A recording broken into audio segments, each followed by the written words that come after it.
We continue our series of programs in which we look back on earlier interviews. A couple of years ago, we interviewed Mrs. Judith Sawyer, the former headmistress of the Ghana International School.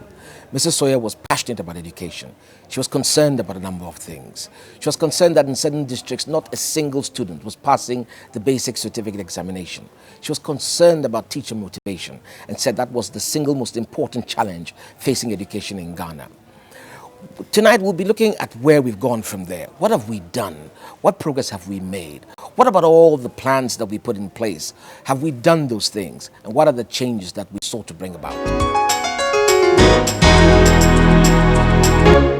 Mrs. Judith Sawyer, thank you for coming. You're very welcome. I'm happy to be here. You are an educationist, and I recall you working for many years as headmistress of Ghana International School. What do you do these days?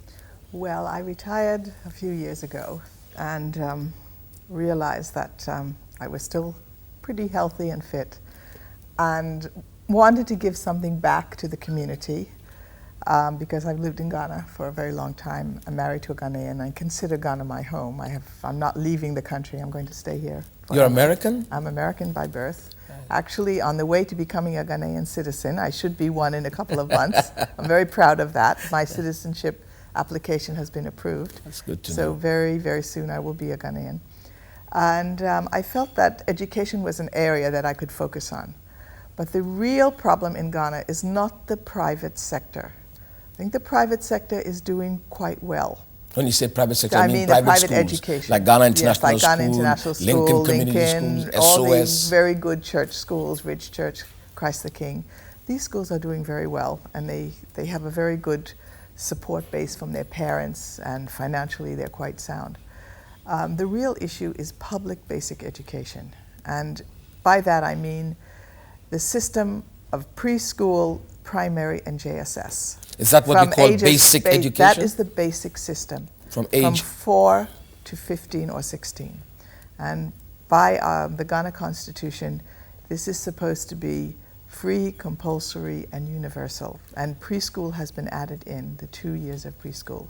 So every child in Ghana is expected to have 2 years of preschool, 6 years of primary school, and 3 years of JSS. Expected to have. And complete. But they don't. Well, they don't at the moment, but the government program is that by 2015, all children in Ghana will achieve this period of education. That's not possible, Mrs. Sawyer, you know it. The first time I heard of free, compulsory, universal basic education, the deadline was 2005. Now it's 2015. The next time we have an interview with you in 10 years' time, it'll be 2020. Well, we hope that this time the government will succeed, and they actually have an education strategic plan to do that, to accomplish it. A plan that they have begun to implement? They are implementing it, and they are quite on target. In fact, they're a little bit ahead of target. Don't forget, they have almost 10 years to go, 9 more years. What are the challenges? The challenges are quality. I think that's a very big quality. And access of people, of children in very remote and deprived communities. And funding. I mean, these are some of the challenges. And of course, the gender parity. In the deprived communities, the gender parity is still not as good as it could be. So those are the challenges? I would say those are the challenges. And you think government is on the right road in addressing these challenges? They have a plan, and they have very good intentions, and I think government should be commended for that. The problem is implementation, and the issue of quality, of course, that is always the problem, Mrs. Sawyer. Never going to stop. You can get every child in school, and you can have every child complete the program. But will they have a quality education? An education that we can be proud of, that we know will be productive, that will lead to employment, to higher education, etc. That's going to be the challenge when we complete the 2015 target of getting every child through basic education. Let's talk about education, Mrs. Sawyer, for a minute. A good education. You talk about quality. What is in a few words, what is a good education? Okay, look, a child coming out of basic education in Ghana, let's look at the JSS. Yeah. When a child comes out, I think he should be a confident reader in English and writer, should be able to read a daily graphic and understand what is in the newspaper, and should have similar numerical skills, should be numerate up to the same level, and have a numerate meaning arithmetic. He should have a mathematical knowledge similar to the level of fluency in the English language and reading, and also should have a fairly decent grounding in science. What is the germ theory of disease? What are the basic, important principles that a 15-year-old should know about science? That is not the case now. I would say it's not the case now, and these are. They are getting shortchanged. They are getting shortchanged because many children, as you know, leave JSS and cannot read at all. They can barely write their names. Why, Mrs. Sawyer? It's the teachers, right?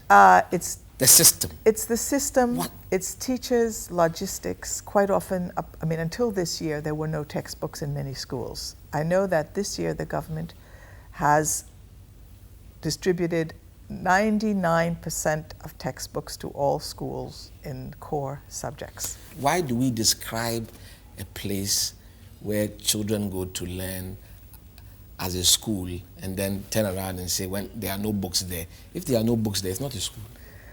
Well, this is a challenge, and I think everybody admits that there were serious deficiencies. These are trying to be addressed. I'm not supporting, either side, because I am an advocate, yeah. and we do find the problems and try to identify so the challenges. So school books is a problem, that's what you're saying. But the books were a problem. Why don't we talk a bit about the content of the books? It's always the books, and then in the end, somebody can get up and donate a container of books, of many books, and then that's it. Well, the core subjects in all schools are English, mathematics, and science. So these are the books that the government has printed, and they are using these books in. Are they good? Are they good? Have you seen them? They are. Mathematics books, I think, are adequate. I think there are problems with the teaching of English because children are not taught to read in many of the public schools. They're taught English, and English and reading are not exactly the same thing. So I think they're not taught to read. They're not taught to read. Very interesting. What do you mean? Well, the books concentrate a lot on grammar rather than reading. My view is that in the first, second, third year of primary school, whatever language children are learning, they should learn to read the language fluently before you start introducing the more technical aspects like parts of speech, what is a sentence, etc. And I think this is one of the issues that needs to be addressed. Of course, it needs a lot of logistics. To teach reading well, let's say in a public school where you're teaching English as the first language, because many of the urban schools use English as a medium of instruction. They are not using the vernacular. Is that a good thing? Well, it depends. I know there are different views on this policy. Yeah. What is your view on that policy? My view is that we should introduce English as early as possible, so that all children have an equal opportunity, because the system is competitive. Remember, at the end of JSS, you have to pass an examination to go on to the senior secondary school. If you don't pass well, you're not going to get a place, and the examination is in English. If you don't pass well, so again, there's a bottleneck there, isn't there? Because there are fewer places. Yes. So what would happen if there were more places? Would qualification criteria drop? Is it a function of demand and supply, or is it? At the moment, even those who pass this examination may not always get a place, but because there are not enough places. There are not enough places.